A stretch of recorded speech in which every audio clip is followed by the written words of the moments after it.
not as a prophet, but as a humble servant of you, the people. I place the remaining years of my life in your hands. That was Nelson Mandela in 1990 after his walk to freedom in Cape Town, South Africa. Welcome back to The Heat. We're discussing the legacy of Nelson Mandela on the one-year anniversary of his passing. Joining us now from Johannesburg is Ebrahim Fakir. He's with the Electoral Institute for the Sustainability of Democracy in Africa. From Boston, we're joined by Zine Mugabane. She's an associate professor of sociology at Boston College. Thanks to both of you for joining us. Zine Mugabane, let me start with you. It's a year since Nelson Mandela died. You are of a generation that's a lot younger. How do you remember him and what he left to South Africa? Clearly, I think I remember the things that most people remember, the bravery with which he fought for what he believed in, his commitment to reconciliation, his commitment to peace, his commitment to social justice. I think all of those things are things that people of all ages remember. Ebrahim, the ruling party in South Africa today is the African National Congress, the ANC as it is more commonly known. Is the ANC of today the party of Nelson Mandela? In other words, does it still live up to those traditions, those principles that he espoused? Well, I mean, embedded in that question is, you know, a question of whose tradition and who defines that tradition. And I would argue that the ANC of today has some elements of Mandela and bears an imprint of what Mandela left, because the ANC's three guiding principles remain non-racialism, non-sexism, and democracy. Of course, you can cogently equally argue on the other side that with the level of inequality which still continues to exist in South Africa, with the amount of racial tension which persists 20 years later, the question is the ANC has been unable to address many of those in a coherent and cogent fashion. So, you know, in that sense, the ANC does not bear all of the hallmarks of what Mandela stood for. Of course, there's also the question of high levels of corruption in the state, particular corruption in the governing party.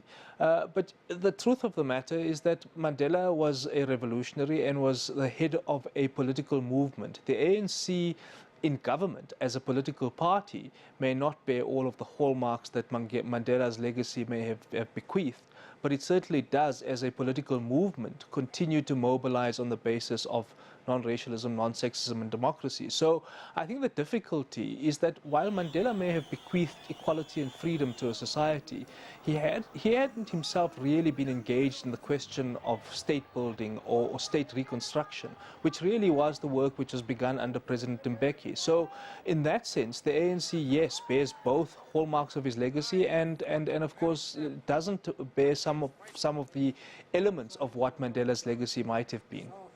Zine, there was, as we are well aware, a great deal of racial tension between blacks in South Africa during the apartheid years. When Nelson Mandela was released from prison, one of the first things he did almost immediately was he started preaching the gospel of reconciliation. Would that be perhaps his greatest legacy? I would say it's among his greatest legacies, without question. I would say that also, again, his commitment to democracy, his commitment to free and fair speech, his commitment to fairness, all of those things are encompassed in underneath the broad umbrella of reconciliation. Ebrahim, Mandela went to great lengths when he was president, before he became president, to reassure whites in South Africa that they had a place in the country. Why was that so important to him, and was he successful in reassuring the white community that they were part of South Africa? Well, evidently, I mean, the fact that a large number of white South Africans continue to remain in South Africa and moreover continue to play a prominent role in public life, in the economy, in academia and in business is testament to the fact that in reality, they have a role to play. And I think at the time, he had to make this commitment to stem the fears of a rampant majoritarianism, that this majoritarianism would actually be one which is going to visit a retribution on white South Africans who had been oppressing the larger number of black South Africans. And that, of course, happened to have been untrue.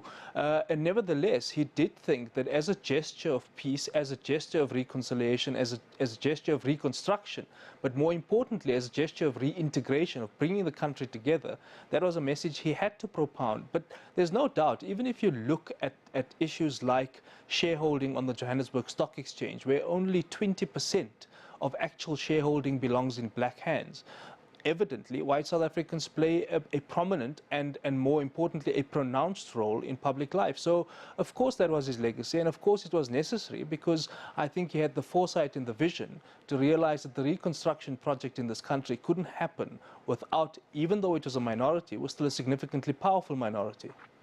Zine, let me get your view on that, on Mandela's efforts to bring the races together when he became president. I mean, certainly, given the strong commitment to non-racialism in his party from the very beginning, that was the focus he had. I think he had to also respond to a long entrenched narrative about, you might say, the nature of people of African descent, post-colonial rule in Africa, where I think there was this overriding idea that South Africa was going to erupt into civil war, that people could never be reconciled, that they were going to chase the white people out of the country, you know, with guns at their back. So he was responding to that kind of very racialized imagery of what post-colonial African states were like. So he obviously necessarily emphasized that, but also at the same time, he recognized from the beginning that South Africa belonged to every single person who lived in it. That was a strong part of the legacy. But again, as I would like to share my co-presenters' views that, you know, there is the notion of reconciliation and sharing, but also the fact that whites dominated the economy from the time of their first arrival and continue to do so today. And that is also something he would have been concerned about reconciling. Ebrahim, despite the fact that there's a great deal of criticism about the way South Africa is being run today and where it is today, is South Africa a better place to live in today because of Nelson Mandela? Well, fundamentally, of course, I wouldn't have been sitting here 25 years ago simply because I probably wouldn't have been allowed here. I also wouldn't have been allowed the opportunities to get the education, to have the exposure, to travel, and to do all kinds of interesting and wonderful things so that I can actually forge a career for myself. But beyond that, of course, South Africa is a fundamentally better place to live in, not just because there's freedom, equality, and liberty, but the fact that there's now opportunity. The sad downside of all of this is that these opportunities haven't been spread far enough. So while we might have had reconciliation, we haven't had a significant amount of redistribution. But while that may be the case, if you simply look at the indicators around basic access to health care, basic education, access to basic services such as running water, all of which, just by the way, the majority of the population was systematically excluded from before. Of course, South Africa is a fundamentally better place. Could South Africa be better? Of course it could. We simply need a whole lot more people, particularly black people, to participate more meaningfully in the economy. Certainly, we need an aspect of recognition amongst white South Africans and in the part of the international community that the apartheid legacy and the apartheid project was not just about separating races. It was about systematically undermining their life opportunities and life chances to live a meaningful life. And that legacy still remains. And so often you would have this irritating question, which often comes from South Africans, from people outside of South Africa who say, well, did Mandela fulfill his legacy? Of course, in part, he fulfilled his legacy. But there is one part which is inescapable, given what history bequeaths to society, that some of these inequalities, these racial tensions, are simply not going to be got over even in a matter of 2 decades. So I suspect it will take a generation to address some of the ills, but no doubt an aspect of Mandela's legacy is the question of reintegration and reconstruction. What we now need to work on is significant redistribution, and I think that's the challenge for the generation of leaders that actually inherit his legacy. Zine, I want to read you something that was in the Cairo Review, which is published by the American University in Cairo, and it had this to say about South Africa and the Mandela legacy. It said, flaws nevertheless abound today, stemming from corruption and all its creeping manifestations. These could in time destroy the edifice Mandela built, but they will not undermine Mandela's place in history, which is more durable than any political construct. Is that, Zine, a fair comment? Do you agree with it?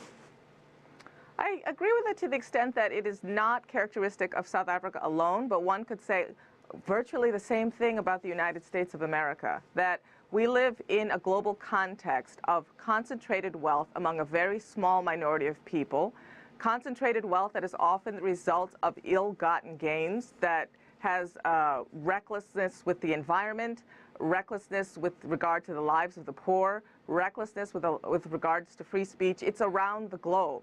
So I would say that certainly those things are undermining the legacy of democracy, but they are also undermining that same legacy of democracy right where I sit in the United States of America, in Britain, and in many other places around the globe. Ebrahim, I have to ask you about one particular strategy that Mandela used to unite black and white South Africa, and that was sport. I mean, we saw it most evidently in that movie, Invictus, when he embraced what many considered to be the sport of the oppressor, rugby. It was incredibly shrewd of him, wasn't it, to use that to bring together the races? Without doubt. I mean, but Mandela was, of course, not just a revolutionary, he was also a strategist. But beyond a strategist, he was also an ethicist. And I think it was an ethical commitment to the fact that he needed to give the signal, but he also strategically needed to provide a symbol of unity. But let's face it, I mean, this was the head of state at the time. This is a country or a sporting team representing the country, and there is no more proper person than that head of state to literally, and de facto Mandela was at that time the head of state, had to play this role. So I think it was quite strategically adept, but there was also an underlying ethical message, not just about reconciliation, but about reclaiming the legacy of all of the things that, or the good things that may have existed in the country. And of course that sporting team, that time was a particular one which he justifiably appropriated as a victory of the country and the society as a whole, not just a section of the population or of a particular sporting code. Of course, he's done the same with regard to other sporting codes, but sadly South Africa doesn't perform as well in those sporting codes. Well, I guess he couldn't improve the sports team's performance. Of course, that was, I mean, that's out of the bounds of even a prophetic figure like him. All right, we're going to have to leave it there. Ebrahim, Fakir, Zine, Mugabane, thanks to both of you for joining us.